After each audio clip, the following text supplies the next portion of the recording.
ಕರ್ನಾಟಕ ದಲಿತ ಸಂಘರ್ಷ ಸಮಿತಿ ವತಿಯಿಂದ ಬಜೆಟ್ ಪೂರ್ವಭಾವಿ ಸಭೆಯನ್ನ ಹಮ್ಮಿಕೊಳ್ಳಲಾಗಿತ್ತು. ಸರ್ಕಾರ ಬಜೆಟ್ ಮಂಡನೆ ಮಾಡಿರುವುದರ ಬಗ್ಗೆ ಕನಿಷ್ಕ ಹೋಟೆಲ್ನಲ್ಲಿ ಸಭೆಯನ್ನ ಹಮ್ಮಿಕೊಳ್ಳಲಾಗಿತ್ತು.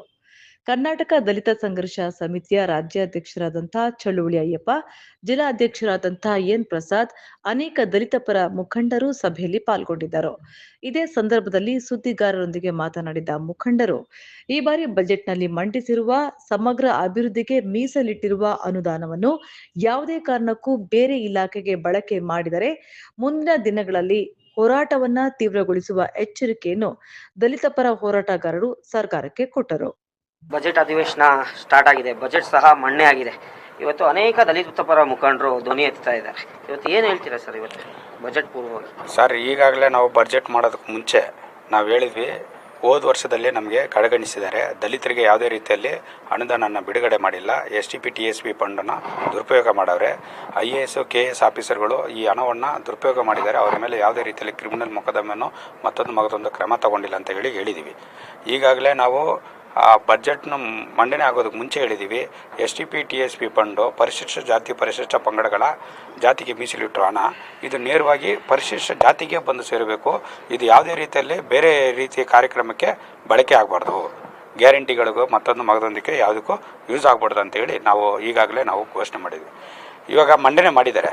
ಇದು ಚರ್ಚೆ ಕಾರ್ಯಕ್ರಮದಲ್ಲಿ ನಮ್ಮದು ಎಷ್ಟು TSP ಫಂಡನ್ನ ಯಾವುದಕ್ಕೆ ಯಾವ ಇಲಾಖೆಗೆ ಎಲ್ಲೆಲ್ಲಿ ಅನುದಾನನ ಬಿಡುಗಡೆ ಮಾಡಿದ್ದಾರೆ ಅಂತ ಹೇಳಿ ನೋಡಿ.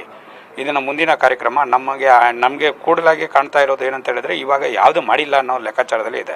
ಯಾಕಂತ ಹೇಳಿದ್ರೆ ಹೋದ ಸತಿ ಆದರೂ ಸ್ವಲ್ಪ ಆದರೂ ಇತ್ತು ಅನ್ನೋ ಲೆಕ್ಕಾಚಾರ ಇತ್ತು. ಇವಾಗ ಅದನ್ನೂ ಇಲ್ಲ. ಯಾಕಂತ ಹೇಳಿದ್ರೆ ಒಂದು ವರ್ಗಕ್ಕೆ ಸೀಮಿತವಾಗಿ ಅವರು ಮಾಡಕ್ಕೆ ಹೊರಟಿದ್ದಾರೆ ಸರ್ಕಾರ. ಎಲ್ಲ ವರ್ಗದಲ್ಲಿ ಎಲ್ಲರೂ ಇದ್ದಾರೆ, ಎಲ್ಲ ಸಮುದಾಯದವರು ಇದ್ದಾರೆ. ತಳಮಟ್ಟದಲ್ಲಿರೋ ಸಮುದಾಯನ ಮೇಲ್ಗಡೆ ತೊಗೊಂಬರ್ಬೇಕಾದ್ರೆ STP TSP ಫಂಡು ಅನುದಾನವನ್ನು ಡೈರೆಕ್ಟಾಗಿ ನೀಡಬೇಕಂತೇಳಿ ನಾವು ಸರ್ಕಾರಕ್ಕೆ ಒತ್ತಡ ಇಟ್ಟಿದ್ದೀವಿ. ಈಗಾಗಲೇ ಮಾನ್ಯ ಇವರಿಗೆ ರಾಜ್ಯಪಾಲರಿಗೆ ಮನವಿ ಕೊಟ್ಟಿದ್ವಿ, ಮುಖ್ಯಮಂತ್ರಿಗೆ ಹೇಳಿದ್ವಿ. ಆಗಿಂದ ದಲಿತರ ಪರವಾಗಿ ಇದ್ದೀವಿ ಅಂತ ಹೇಳಿದ್ರು, ಆಗಿಂದ ಸಂಘಟನೆ ಅಂತ ಹೇಳಿದ್ರು. ನಾವು ಹೇಳ್ತಾ ಇದ್ದೀವಿ, ಆಗಿಂದ ಹೋರಾಟಗಾರರಾಗಿದ್ದು ನೀವು ನಮ್ಮ ದಲಿತರಿಗೆ ಡೈರೆಕ್ಟಾಗಿ ನೀವು ಹಣವನ್ನು ನೀಡಬೇಕು. ಅಷ್ಟೇ STP TSP ಫಂಡು ಇಲ್ಲಿ ತನಕ ಬೆಂಗಳೂರು ನಗರದಲ್ಲಿ ಮತ್ತು ಜಿಲ್ಲೆಗಳಲ್ಲಿ ಎಲ್ಲ ಕಡೆನೂ ಯಾವುದೇ ಒಂದು ಒಂಟಿ ಮನೆ ಕಾರ್ಯಕ್ರಮ ಯಾವುದು ನಡೆದಿಲ್ಲ. ಯಾಕಂತ ಹೇಳಿದ್ರೆ ಇಲ್ಲಿ ಬಡವರಾಗಿಯೇ ಇದ್ದಾರೆ. ಇನ್ನು ಒಂಟಿ ಮನೆ ಏನಾದರೂ ನಡೆದ್ರೆ ಪಾಪ ಚೂರು ಇಲ್ದಿರೋರು ಚೂರು ಕಟ್ಕೊಳ್ತಾರೆ. ಆಮೇಲೆ ಬಂದು ಮೂಲಭೂತ ಸೌಕರ್ಯಗಳಿಗೆ ಯಾವುದೇ ರೀತಿಯಲ್ಲಿ ಅನುದಾನವನ್ನು ಬಿಡುಗಡೆ ಮಾಡ್ತಾ ಇಲ್ಲ. ಮೂಲಭೂತ ಸೌಕರ್ಯ ಅನುದಾನ ಬಿಡುಗಡೆ ಆಗಿದೆ. ಮೊನ್ನೆ ಕೊಡಗಲ್ಲಿ ನೀರು ಇಲ್ಲದೆ ಜನ ಸಾಯ್ತಾ ಇದ್ದಾರೆ. ಅವ್ರಿಗೆ ಗಂಗಾ ಕಾವೇರಿ ಇಲಾಖೆಯಿಂದನೂ ಕೊಡ್ಬೋದು. ಯಾಕಂದರೆ ಇದು STP TSP ಫಂಡು. ಒಂದು ಬೋರ್ ಹಾಕ್ಸಿದ್ರೆ ಆ ಊರು ಜನಕ್ಕೆ ಒಂದು ಅನುಕೂಲ ಆಗುತ್ತೆ, ನಮ್ಮ ದಲಿತ ಸಮುದಾಯ ಮುಂದೆ ಅಂತ ಹೇಳಿ ನಾವು ಎಷ್ಟೋ ಗೋಳಾಡಿದ್ರೂ ಸರ್ಕಾರ ಕೇಳ್ತಾ ಇಲ್ಲ, ಕಿವಿ ಕೇಳ್ತಾ ಇಲ್ಲ. ಆದ ಕಾರಣದಿಂದ ಇವಾಗ ನಾವು ಬಜೆಟ್ನ ನಾವು ಮಂಡನೆ ಏನಾಗುತ್ತೋ ಅದನ್ನು ತಗೊಂಡು ಸುತ್ತೋಲೆಯನ್ನು ತಗೊಂಡು ಇಂದಿನ ಬಜೆಟ್ನು ಇವಾಗ ನಡೆದಿರೋ ಬಜೆಟ್ನು ದಾಖಲಾತಿ ಸಮೇತ ನಾವು ಫ್ರೀಡಮ್ ಪಾರ್ಕಲ್ಲಿ ಹೋರಾಟವನ್ನು ಮುಂದುವರಿಸ್ತಾ ಇದ್ದೀವಿ. ಸರ್, ಅನೇಕ ದಲಿತ ಪರ ಹೋರಾಟಗಳು ನಡೀತದೆ, ಬರೀ ಪ್ರತಿಭಟನೆಗೆ ಸೀಮಿತ ಆಗ್ಬಿಟ್ಟಿದೆಯಲ್ಲ ಸರ್? ಏನು ಸರ್ ಮಾಡೋಕ್ಕಾಗುತ್ತೆ? ನಮಗೆ ಹಕ್ಕು ಇರೋದು ಏನಂತ ಹೇಳಿದ್ರೆ ಬಡ್ಕೋಬೇಕು, ನಾವು ಕೂತ್ಕೋಬೇಕು. ನಮಗೇನು ಅಧಿಕಾರ ಇದೆಯಾ? ನಾವೇನು MLAಗಳ? ನಾವು ಜನಪ್ರತಿನಿಧಿನ ಪ್ರಶ್ನೆ ಮಾಡೋಕ್ಕೂ ಇಲ್ಲಿ ಅಧಿಕಾರ ಇಲ್ಲ. ಯಾಕಂತ ಹೇಳಿದ್ರೆ ಧ್ವನಿ ಇಲ್ದಿರೋರು ಹೋರಾಟ ಮುಖಾಂತರನೇ ನ್ಯಾಯವನ್ನು ಪಡ್ಕೋಬೇಕು. ಇಲ್ಲಿ ನಾವು ಏನು ಕೇಳ್ಬೋದು, ನಾವು ಮನೆ ಕೊಡ್ಬೋದು, ಅದೇ ಸರ್ಕಾರ ಹೋಗೋದು. ಇವಾಗ ಯಾವುದೇ ಒಬ್ಬವ್ರ ಹತ್ರ ಕಂಪ್ಲೇಂಟ್ ಕೊಡೋಕೆ ಹೋದರೆ DGಗೆ IGಗೆ ನೀವು ಯಾರಿಗಾದ್ರೂ ಕಂಪ್ಲೇಂಟ್ ಕೊಡ್ರಿ, ಆ ಕಂಪ್ಲೇಂಟ್ ಎಲ್ಲೋಗುತ್ತೆ ಗೊತ್ತಾ? ತಿರ್ಗಾ ಲೋಕಲ್ ಸ್ಟೇಷನ್ಗೆ ಬರೋದು. ಅದು ಅರ್ಜಿಯಾಗಿಯೇ ಬರೋದು, FIR ಆಗಿ ಬರೋಲ್ಲ. FIR ಆಗಿ ಬರಬೇಕಾದ್ರೆ ಲೋಕಲ್ ಸ್ಟೇಷನಲ್ಲಿ ತಗೋಬೇಕು. ಆದರೆ ಮುಖ್ಯಮಂತ್ರಿಗೆ ನಾವು ಹೇಳುವಾಗ ಅವರು ಗಮನಕ್ಕೆ ತಗೊಂಡು ಈ STP ಫಂಡನ್ನ ಬಂದು ಇದು ಅರ್ಜಿಯಾಗಿ ಹೋಗ್ಬಾರ್ದಪ್ಪ, ಇದು ಬಂದು ಸಮುದಾಯಕ್ಕೆ ಸೇರ್ಬೇಕಂತ ಹೇಳಿ ಅವ್ರು ಮಾಡಿಲ್ಲ. ಆದ್ದರಿಂದ ನಮಗೆ ಬಂದು ಈ ಬಜೆಟಲ್ಲಿ ನಮಗೆ ಝೀರೋಯಿಂದ ಮಾಡಿರೋದ್ರಿಂದ ಸರ್ಕಾರನ ನಾವು ನೇರವಾಗಿ ಹೇಳ್ತಾ ಇದ್ದೀವಿ, ನೀವು ಬಂದು ದಲಿತರಿಗೆ ಬಂದು ದುರ್ಗಮ ಮಾಡ್ತಾ ಇದ್ದೀರಿ. ಮುಂದಿನ ಸರ್ಕಾರ ನಿಮ್ಮದು ಆಗಲ್ಲ. ನಿಮ್ಮ ಸರ್ಕಾರ ಬಂದು ಯಾವತ್ತೂ ಕಾರಣಕ್ಕೆ ಬರೋದೇ ಇಲ್ಲ. ಏನಕ್ಕಂತ ಹೇಳಿದ್ರೆ ದಲಿತರನ್ನ ಯಾರು ಮೆಟ್ಟಿಳಿದು ಮೇಲ್ಗಡೆ ಹತ್ಕೊಂಡು ಹೋಯ್ತಾರೋ ಅವ್ರ ಸರ್ಕಾರ ಇನ್ನು ಮುಂದೆ ಇರಲ್ಲ ಅಂತ ಹೇಳಿ ನಾನು ಈ ಮಾತನ್ನ ಹೇಳ್ತಾ ಇದ್ದೀನಿ. ಇವತ್ತು ರೂಪರೇಷೆಗಳು ಹಮ್ಮಿಕೊಳ್ತಾ ಇದ್ದೀರಿ, ಇವತ್ತು ಏನು ಹೇಳ್ತೀರಾ ಪ್ರಸಾದ್ ಅವರೇ? ಬಜೆಟು ಮಂಡನೆ ಮಾಡಿರೋದು ಇವರು ಬಂದು ಯಾರೋ ಬಂಡವಾಳಶಾಹಿಗಳು ಏನಿದ್ದಾರೆ ಇವ್ರ ಹಿಂದೆ ಅವ್ರಿಗೆ ಸಹಾಯ ಆಗೋ ರೀತಿಯಲ್ಲಿ ಬಜೆಟ್ನ ಮಂಡನೆ ಮಾಡಿರೋದು. ಇವತ್ತು ಏನು ನಾವು SCP TSP ಅನುದಾನನ ದುರುಪಯೋಗ ಪಡಿಸ್ಕೋಬಾರ್ದು ಅಂಥೇಳಿ ನಾವು ಎಷ್ಟು ಬಡ್ಕೊಂಡ್ರು, ಎಷ್ಟೇ ಹೋರಾಟ ಮಾಡಿದ್ರು, ಎಷ್ಟೇ ಇದು ಮಾಡಿದ್ರು ಕೂಡ ಸಿದ್ದರಾಮಯ್ಯವ್ರ ಕಿವಿಗೆ ಕಿವುಡಾಗ್ಬಿಟ್ಟಿದೆ. ದಲಿತರು ಮಾತಾಡೋದು ಮಾತ್ರ ಅವ್ರಿಗೆ ಕಿವಿಗೆ ಕೇಳಿಸ್ತಾನೆ ಇಲ್ಲ. ಮತ್ತು SCP TSP ಅನುದಾನ ಮಾತ್ರ ದುರುಪಯೋಗ ಆಗಿದೆ ಅಂತ ಹೇಳಿದ್ರಗಣ ಎಲ್ಲದರಲ್ಲೂ ಎಲ್ಲ ರಂಗದಲ್ಲೂ ಕೂಡ ನಮ್ಮನ್ನು ಕಡೆಗಣಿಸಿದ್ದಾರೆ. ಈಗ ಅಸ್ಪೃಶ್ಯತೆ ಓಡಿಸೋದಕ್ಕಂತಲೇ ನಮಗೆ SC/STಗಳು ಅಂತ ಮಾಡಿ ನಮಗೆ ಏನು ಬೇಕೋ 18% ಸಂವಿಧಾನದ ಅಡಿಯಲ್ಲಿ ನಮಗೆ 18% ಕೊಡಬೇಕು ಅಂತೇಳಿ ನಮ್ಮ ಆ್ಯಕ್ಟ್ ಏನೋ ಸಂವಿಧಾನದಲ್ಲಿ ಕೊಡಬೇಕಂತೇಳಿ ಇದ್ರೂ ಕೂಡ ಇವ್ರೇನು ಮಾಡ್ತಾಯಿದ್ದಾರೆ, ನಮಗೆ ಕೊಟ್ಟಿರೋದ್ರು ಅದರಲ್ಲಿ ನಾಟ್ 1% ಮಾತ್ರನೇ ನಮಗೆ ಕೊಟ್ಟಿರೋದು. ಬರೀ ಮೂಲಭೂತ ಸೌಕರ್ಯಗಳಿಗೆ 1322 ಕೋಟಿ ಕೊಟ್ಟರೆ ಏನಕ್ಕೆ ಸಾರುತ್ತದೆ? ಕರ್ನಾಟಕದಲ್ಲಿ ಜನಸಂಖ್ಯೆಗಳು ನಂಬರ್ 1ನಲ್ಲಿರೋದು SC/STಗಳೇ. ಅವ್ರಿಗೇನೆ ನೀವು ಈ ರೀತಿ ತಾರತಮ್ಯ ಮಾಡಿದ್ರೆ ನಾವು ಎಲ್ಲೋಗಿ ಹೇಳ್ಕೊಳೋಣ? ಮತ್ತು ಇವರು ಬರೀ ಅಯ್ಯಿಂದ ಅಂತ ಹೇಳ್ಕೊತಾ ಇದ್ದಾರೆ. ಅಯ್ಯಿಂದ ಅಂತ ಹೇಳ್ಕೊತಾ ಇದ್ದಾರೆ. ಅಯ್ಯಿಂದ ಅಂತ ಹೇಳ್ಕೊಂಡು ಇಲ್ಲಿ ದಲಿತರಿಗೆ ಅನ್ಯಾಯ ಮಾಡ್ತಾ ಇದ್ದಾರೆ. ದಲಿತರಿಗೆ ಯಾವುದೇ ರೀತಿ ಮೂಲಭೂತ ಸೌಕರ್ಯಗಳಾಗಲಿ ಮತ್ತು ವೃತ್ತಿಪರ ಮತ್ತು ವಿದ್ಯಾರ್ಥಿಗಳಿಗಾಗಲಿ ಯಾವುದೇ ರೀತಿ ಅಭಿವೃದ್ಧಿ ಕಾರ್ಯಕ್ರಮಗಳಿಗೆ ಯಾವುದನ್ನು ಚಾಲನೆ ಕೊಟ್ಟಿಲ್ಲ. ಈ ಬಜೆಟ್ ಬಂದು ಶೂನ್ಯ. ಯಾವುದೇ ಒಂದು ವರ್ಗಕ್ಕೂ ಕೂಡ ಅನುಕೂಲವಾಗಂತೆ ಈ ಬಜೆಟ್ನ ಮಾಡಿಲ್ಲ. ಅವರ ಬಂಡವಾಳಶಾಹಿಗಳು ಯಾರು ಬಂಡವಾಳ ಹಾಕಿದ್ದಾರೆ ಆ ಬಂಡವಾಳಶಾಹಿಗಳಿಗೆ ಅನುಕೂಲವಾಗುವಂತೆ ಈ ಬಜೆಟ್ನ ಮಾಡಿದ್ದಾರೆ.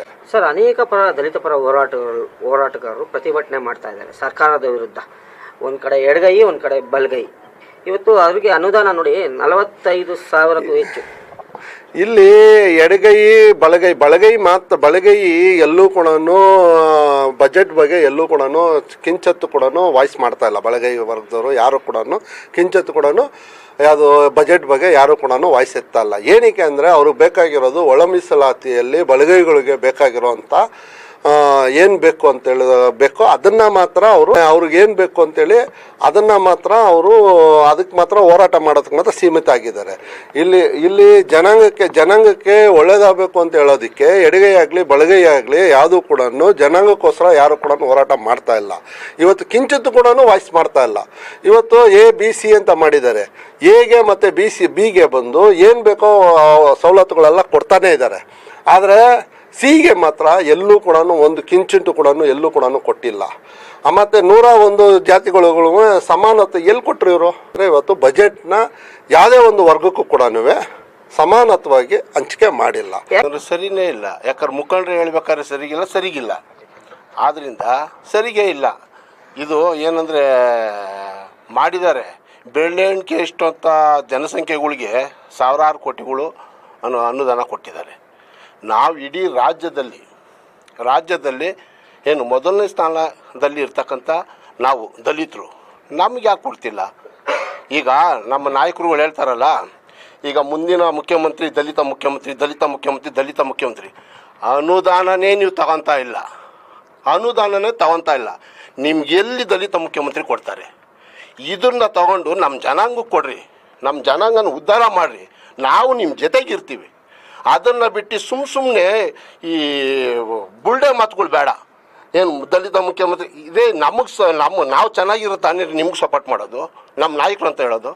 ಅದನ್ನು ಬಿಟ್ಟಿದ್ದೇನೆ ಸುಮ್ಮನೆ ಬ್ಲ್ಯಾಕ್ ಮೇಲ್ ಮಾಡ್ಕೊಂಡಿದ್ದೇನೆ. ಅವರು ನಮಸ್ಕಾರ ಮಾಡ್ಕೊಂಡು ಇವ್ರಿಗೆ ನಮಸ್ಕಾರ ಮಾಡ್ಕೊಂಡು ಅವ್ರ ಕೈ ಹಿಡ್ಕೊಂಡು ಇದೆಲ್ಲ ಯಾಕೆ ನಾಟಕ ರೇ? ಜನಾಂಗ ಉದ್ಧಾರ ಆದರೆ ನೀವು ಉದ್ಧಾರ ಆಯ್ತೀರಾ, ನೀವು ಉದ್ಧಾರ ಆದರೆ ದೇಶ ಉದ್ಧಾರ ಆಯ್ತದೆ, ದೇಶ ಉದ್ಧಾರ ಆದರೆ ಇಡೀ ಜಗತ್ತು ಚೆನ್ನಾಗಿರ್ತದೆ. ಇದು ಅಂಬೇಡ್ಕರ್ ಹೇಳಿರೋ ತತ್ವ. ಅದರಿಂದ ದಯವಿಟ್ಟು ಇದು ಸರಿ ಇಲ್ಲ. ಈಗ ಅನುಷ್ಠಾನ ನಡೀತಾ ಇದೆ. ಈಗ ನಮ್ಮ ಇರ್ತಕ್ಕಂಥ ಎಲ್ಲ ಪಕ್ಷಾತೀತ ನಾಯಕರುಗಳು, ದಲಿತರು ಯಾರ್ಯಾರವರು MLAಗಳು ಅವರೆಲ್ಲ ಹೋರಾಟ ಮಾಡಿ ನಮ್ಮ ಅನುದಾನನ ನಮ್ಮ ಜನಾಂಗಕ್ಕೆ ನೀಡಬೇಕಂತ, ಏನು ಮಾಡಬೇಕಂತ ಆಗ್ರಹ ಮಾಡಬೇಕಂತ